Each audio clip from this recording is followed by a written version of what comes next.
Oh, Brett, don't trip. Like a boss. Like a boss. Hello, I'm Brett James. And I'm Sarah Germain. And we're here again for LCA in 5. And we're pretty much reporting to you about day one. Sounds good. So, first up was Radia Perlman. She was fantastic. I didn't know much about networking, but she made things relatively easy for me, and she even brought in some poetry. Yeah. Like her story was that she invented the stack sorting, the spanning trees and that, and so after the first few days she'd done it all and she got that bored that she wrote an awesome poem. Everyone's just like, yeah. And at the end of a keynote she had a bit about sort of like how she applies all these theories in real life and that, and there was like stuff like talking louder over people and exactly, and how we should take into account that life is a little bit similar to networking, where we should, take that little bit of extra time to listen to people and not butt in and all that sort of thing. So, meanwhile, butting into Sarah. Hey! We have a bunch of the rest of the stuff of the day, so I'm just bringing up that now. The first one I saw was Jacinta Richardson. She had one on great parsing problems. It was really nice because she's always got this charisma to her. Yep. It was about making Perl fun, and it was about sorting the ASIC data and once she'd written it, she had this big bucket of code with lots of copy and pastes on there. And she wanted to fix that up to make it more entertaining. So she'd done that, she cleaned that up, and the resulting code was awesome. It was more portable to move around. So she done good name caption. And Jacinta's fantastic when it comes to presentations. So pretty much for me, I sat in Hacksen, which is the, I guess it's women in open source group. The first one I went to was Feminism, Anarchism and FOSS by Sky Crozer.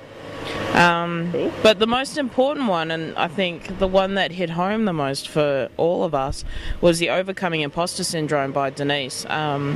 She was talking about how most people are going through this, I'm not good enough, what if they don't know what I'm really talking about, or it's those negative connotations that most of us have, and it's bringing us down, and it's causing a bit of a cycle for us because we turn up to work and we're depressed because we think we don't know what we're doing, but we actually do.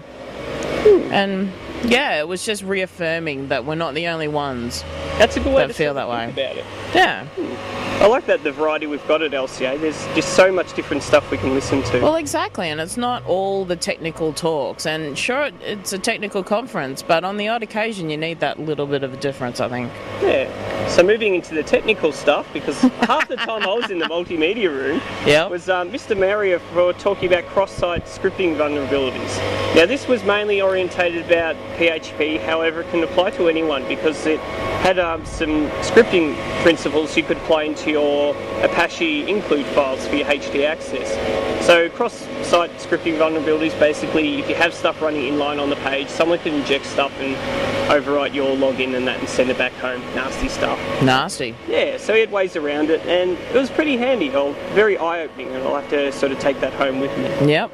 The next one I went to was Less Flack, More Hack by Kathy Reed. Now, Kathy being Kathy, she is fantastic, and she was showing us how to add Arduino boards to our textiles.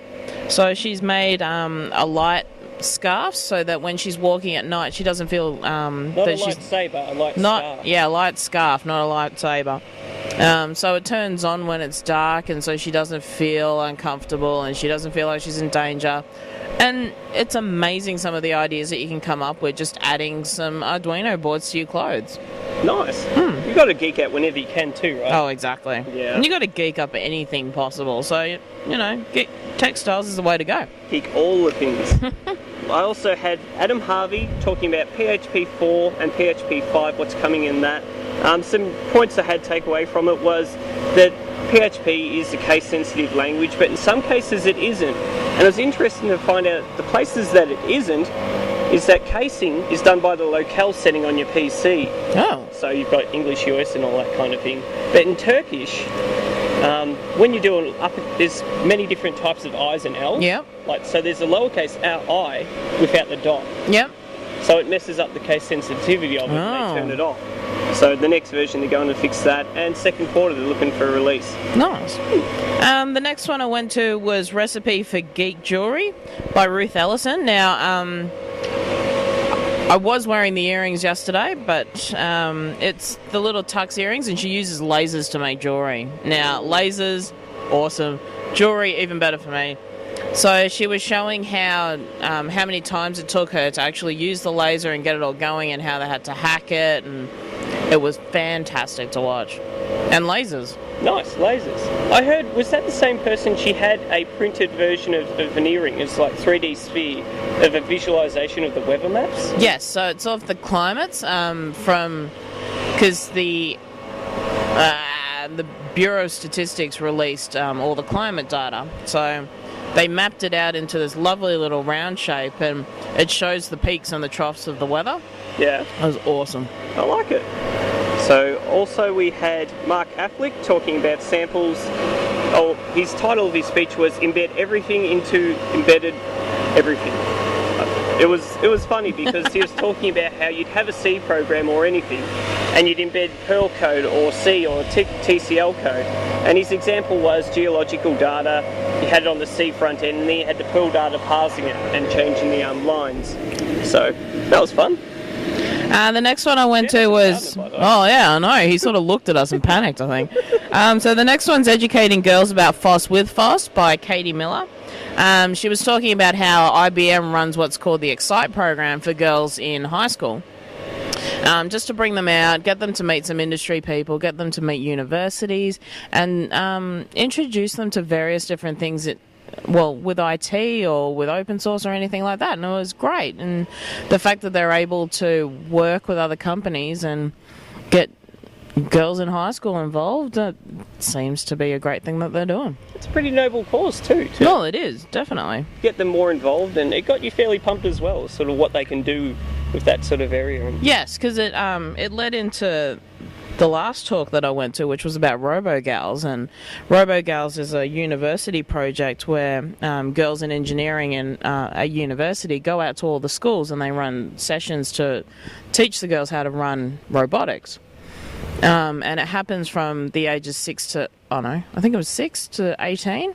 So they've...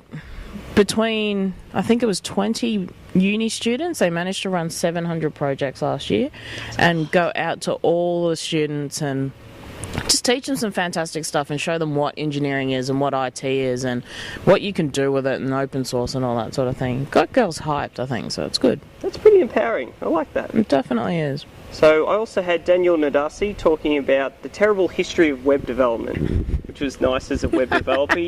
He started out with the pre-Internet Explorer ages, and his first slide made me laugh. It said, "In the beginning, the world was without form." And it was like form tag. Yeah. So then they had like the Mozilla browsers eventually, and then they eventually got to the cross-browser problems, which is the main thrust of his talk. And he had like a CSS T-shirt, cascading style sheets, and the box was around the first two words because the box was broken. Ooh. It was very nerdy and geeky, so I loved it, and everyone was giggling all the way through, so I liked that one because it had a bit of a quirky humour to it. Oh, good. And it can relate to all the problems that he was going through.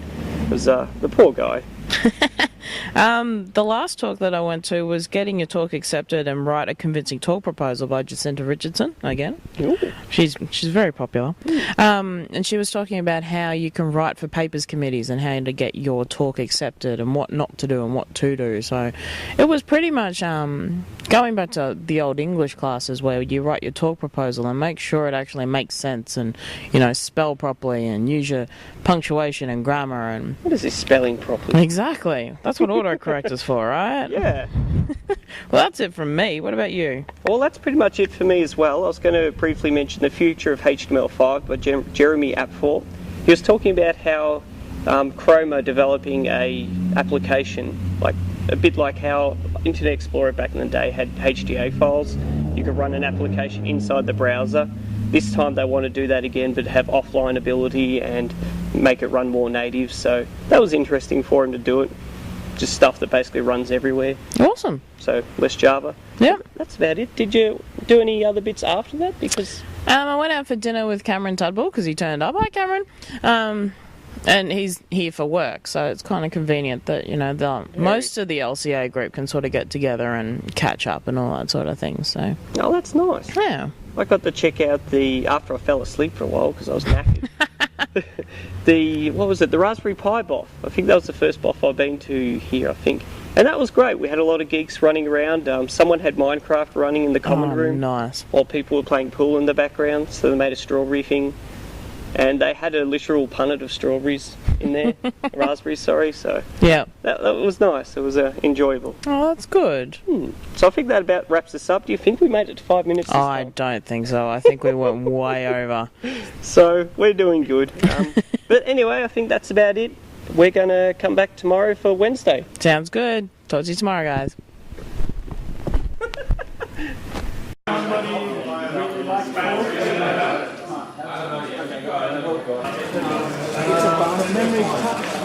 I might be able to find it on one of them.